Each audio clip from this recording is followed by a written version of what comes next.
नमस्कार दोस्तों, कैसे हैं आप लोग। दोस्तों, आज हम लोग बात करने वाले हैं स्क्वायर थ्रेड के बारे में। ठीक है ना, नाम तो आप लोगों ने सुना होगा। ये यूज कम होती है। ये है एक्मे थ्रेड है या एक ट्रेपोजियम थ्रेड भी होती है, कम होती है, लेकिन ठीक है, इनके बारे में नॉलेज तो होना चाहिए। कभी ज़रूरत पड़े तो हम लोग यूज कर सकते हैं। ठीक है ना। तो ये स्क्वायर थ्रेड जो है मोस्टली पावर ट्रांसमिशन या लोड ट्रांसमिशन के लिए यूज किया जाता है। आपने देखा होगा लेथ मशीन का जो लीड स्क्रू है उस पे होगी, या आपका कोई स्क्रू जैक वगैरह है जिस पे काफ़ी हैवी लोड उठाना हो, उस टाइम ये काफ़ी यूजफुल होती है। तो दोस्तों देखिए, हम लोगों को स्क्वायर थ्रेड बनाना हो या एक्मे थ्रेड बनाना हो या कोई सी भी थ्रेड बनानी हो, आपको ना मोस्टली ज़रूरत क्या पड़ेगी, आपको चाहिए मेजर डाया, है ना। आपको चाहिए मेजर डाया, उसके बाद चाहिए आपको इसका पिच,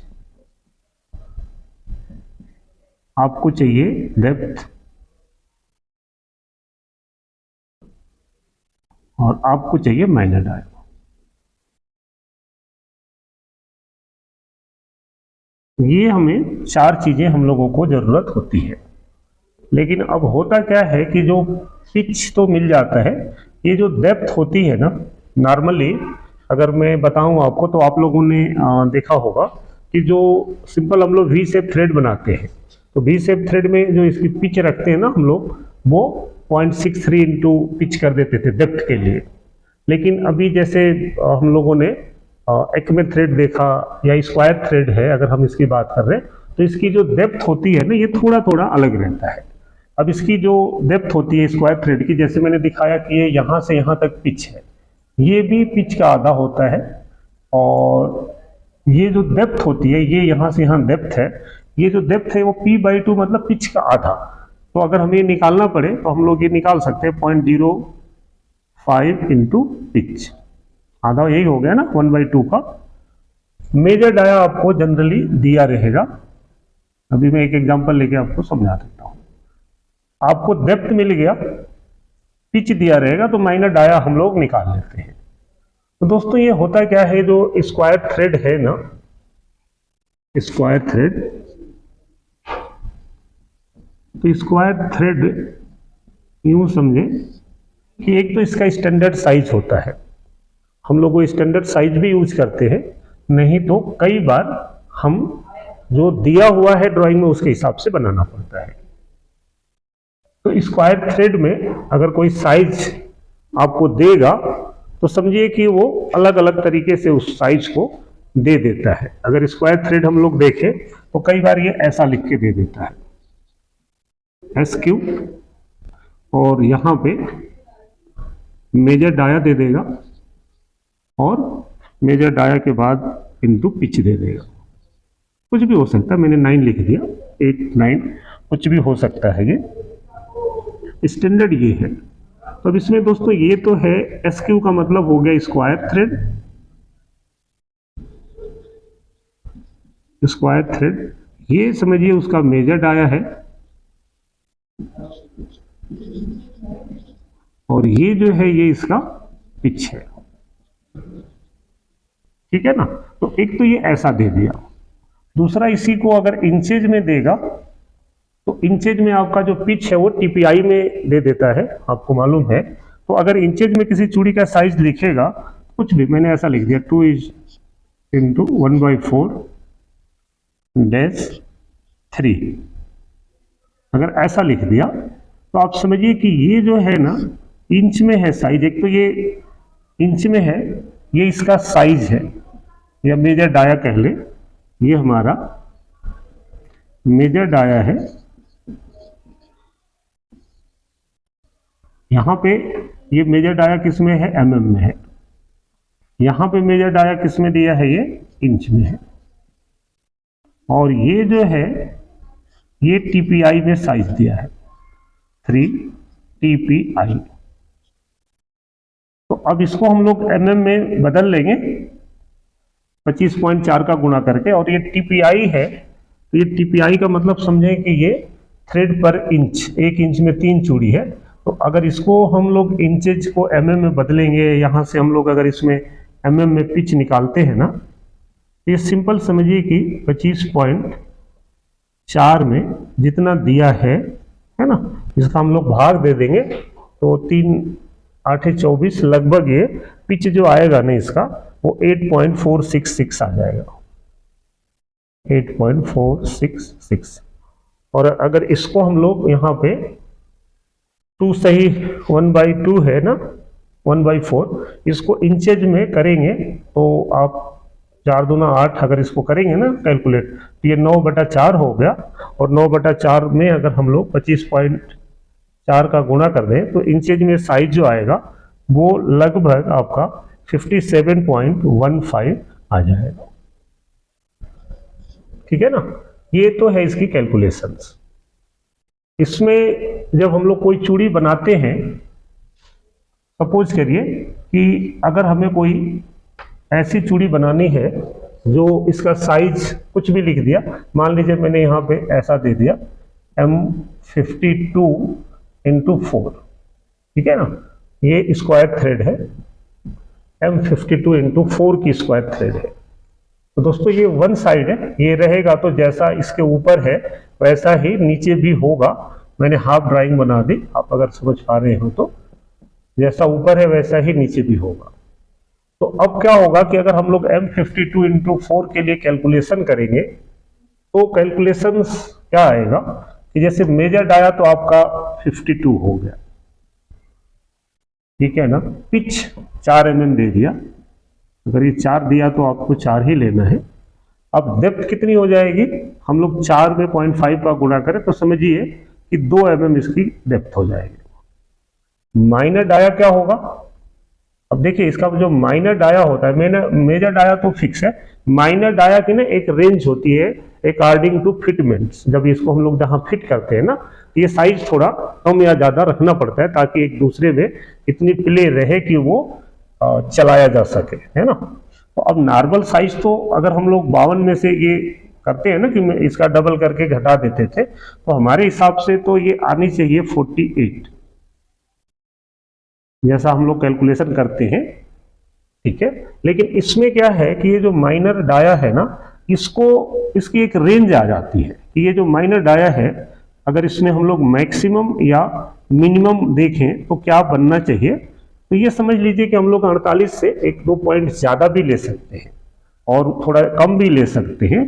तो अगर ज़्यादा लेते हैं तो आप समझिए कि हम लोग इसको 48.2 ये चार्ट वगैरह में भी देख सकते हैं, और अगर कम करते हैं तो ये हमारा 48 से कम करेंगे तो इसको 47.8 रख सकते हैं या 5 रख सकते हैं, ठीक है ना, या इसको 47.6 तक एक रेंज है। ये आपका 48 पे मैचिंग बैठती है, 48 बना देंगे, नहीं तो हम 48.2 से 47.6 के बीच में हम कुछ भी बनाएं जिससे हमारा पार्ट जो है वो एग्जैक्ट मैच हो जाए और जिस पर्पज के लिए हम बना रहे हैं वो पर्पज हमारा सॉल्व हो जाए।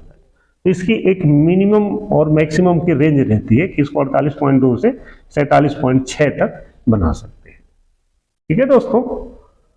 अच्छा, अब कई बार क्या होता है कि अगर आपको ये ना पिच नहीं दिया, तो पिच नहीं दिया तो इसकी ना एक स्टैंडर्ड साइज होता है। अगर हम लोग एज पर स्टैंडर्ड लेंगे ना तो ये कुछ ऐसा रहता है। इसको अगर मैं थोड़ा सा मिटा दूं तो आप वो भी समझ ले कि अगर जैसे कई बार क्या होता है हम लोग टाइपिंग करते हैं, तो टाइपिंग में अगर पिच दे दिया M8 इंटू समथिंग तो ठीक है, नहीं दिया तो आपको एज पर स्टैंडर्ड लेना है। वैसे ही स्क्वायर थ्रेड का भी एक स्टैंडर्ड है जो हमें फॉलो करना पड़ेगा अगर पिच नहीं दिया है तो आप समझें कि यहाँ पे हम लोग उसका नॉमिनल डाया या मेजर डाया जिसको बोलते हैं, नॉमिनल डाया mm में और यहाँ पे पिच है mm में, ये दोनों मिलीमीटर में है। तो अगर इसको हम ऐसा कुछ समझ पाए तो स्टैंडर्ड साइज क्या होना चाहिए, ये समझिए कि ये 22 है ना, 24, 26 और 28, अगर ये डाया है 22, 24, 26, 28 तो इसमें जो स्टैंडर्ड पिच आएगी वो 5 आनी चाहिए स्टैंडर्ड। नॉन स्टैंडर्ड में तो आप देख रहे हैं ना, 52 पे हम 4 भी ले सकते हैं, 52 पे 2 भी ले सकते हैं, बट जो स्टैंडर्ड है तो वो ऐसा रहता है।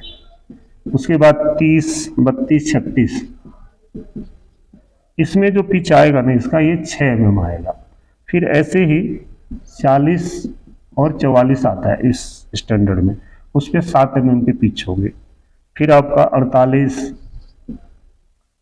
50, 52 है तो इस पे आप 8 लेंगे, और उसके बाद आपका उससे ज़्यादा है 55 या 60 है तो फिर आपको 9 लेना है। ऐसे ही और भी हम बढ़ सकते हैं ऊपर, जैसे 65 है, 70, 75 और 80 है तो आपको 10 लेना है। 80 से ऊपर अगर मान लीजिए 85 है, 90 है, 95 है या 100 है तो फिर आपको ये 12 लेना पड़ता है। तो ये इसका स्टैंडर्ड साइज है, लेकिन ड्राइंग में जो दिया है हम लोग उस साइज का बना देंगे। तो इसमें जो इम्पोर्टेंट है दोस्तों वो ये है कि ये हम जो भी बनाएंगे ना, जितने पिच की है आपको उसी पिच की इंसर्ट्स ले लेनी है। अगर मैं इसको मिटा दूं, ये तो स्टैंडर्ड साइज है, आप अगर कहीं नोट करना चाहें नोट करके रख लें, नहीं तो गूगल पे तो सब कुछ मिल ही जाता है, आप देख सकते हैं। दूसरा इसमें जो समझना है वो ये समझना है कि इसकी जो इंसर्ट्स है वो भी ER IR सारे ही आएंगे। इसकी जो इंसर्ट्स रहेगी ना, आप देखेंगे तो बिल्कुल वो ग्रूविंग इंसर्ट्स के जैसा रहेगा। इसका जो बनावट है वो जितने पिच की लेंगे ना वो ऐसे ही उस पर वो बना रहेगा, जितने पिच की आपको बनानी है ऐसा, ठीक है ना। तो ये अब एक ऐसे भी हो सकती है, और थोड़ा सा जैसे मैंने बताया था कि एक्सटर्नल है तो वो यहाँ पे ऐसा रहेगी, है ना, और फिर इधर जाएगी तो ये थोड़ा इस साइड में झुक जाती है ना ऐसे, फिर यहाँ पे ऐसा ऐसा, है ना, इधर आएंगे तो यहाँ पे कुछ ऐसा रहेगी। जितना आपको पिच है वो उसी हिसाब से ये पिच की ले लेंगे और इसको बना सकते हैं।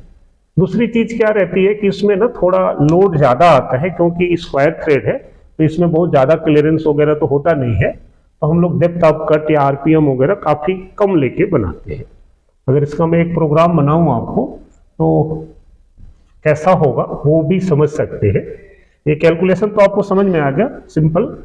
ये माइनर डाया में थोड़ा सा फ्लक्चुएशंस रखते हैं ताकि जो पार्ट है ना वो एक दूसरे पे मैच होके चले।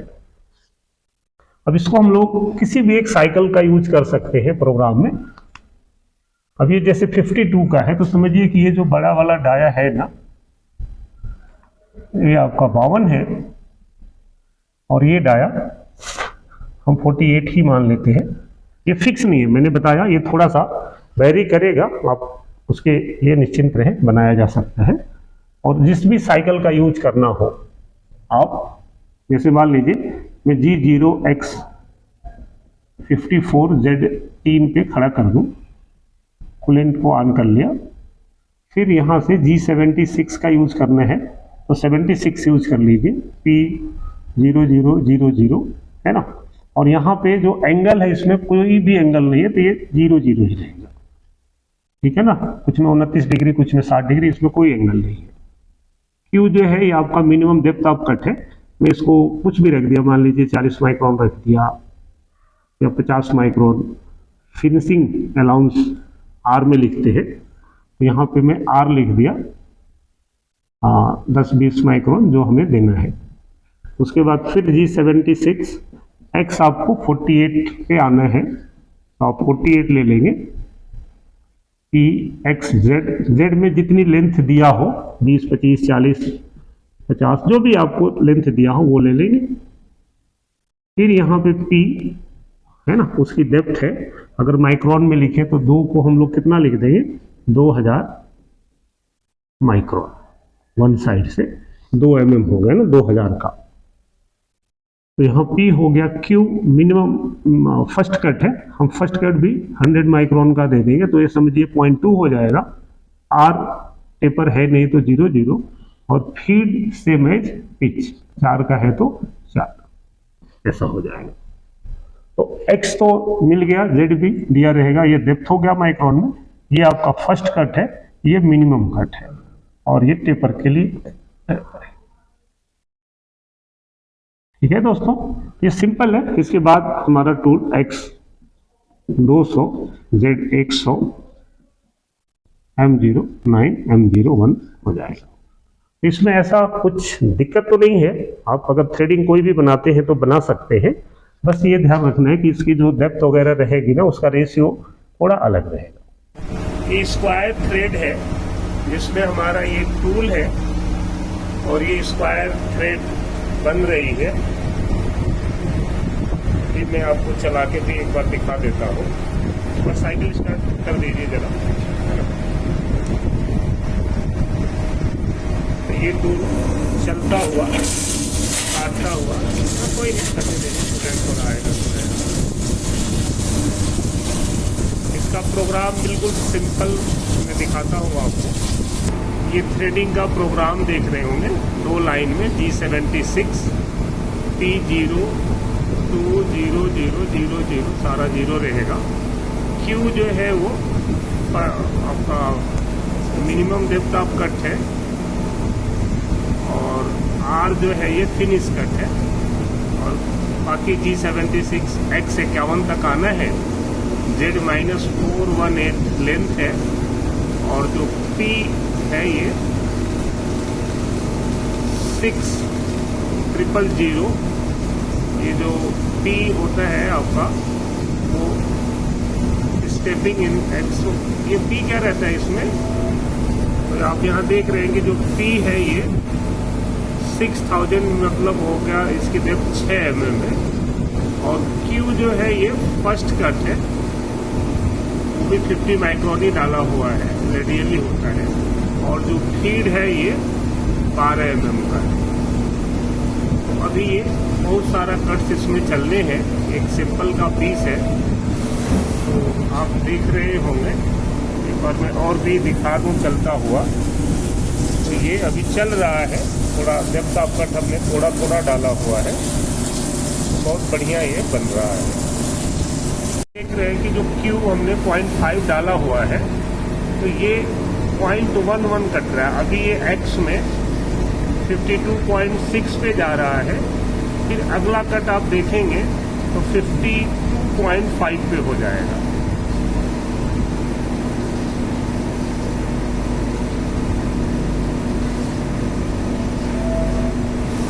अभी नेक्स्ट कट 52.5 पे, अगला 52.4, ऐसे करके इसको 51 तक आना होगा।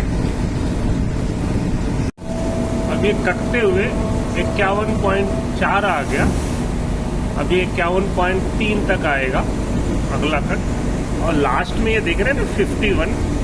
तो ये यहाँ तक आने के बाद ये साइकिल अपने आप खत्म हो जाएगा। ये 12 mm पिच की स्क्वायर थ्रेड है। 11.3 हो गया, उसके बाद ये 11.2 लास्ट कट में आपको दिखाऊंगा। ये लास्ट कट जा रहा है 51 पे और इन्होंने नंबर ऑफ आइडियल कट यहाँ पे डाल रखा है 02। तो फिर से ये उसी वैल्यू पे एक कट और जा रहा है। ये स्क्वायर थ्रेड होती है, कम बनती है लेकिन सिंपल सेम प्रोग्राम से बन गया। और अब यहाँ से ये वापस चला गया और रुक गया। अब देखते हैं जरा कैसा कंपोनेंट बना है। तो आप देखेंगे तो ये बड़ा सा कंपोनेंट है और बहुत ही अच्छा बन गया। चलिए मिलते हैं फिर नेक्स्ट वीडियो में।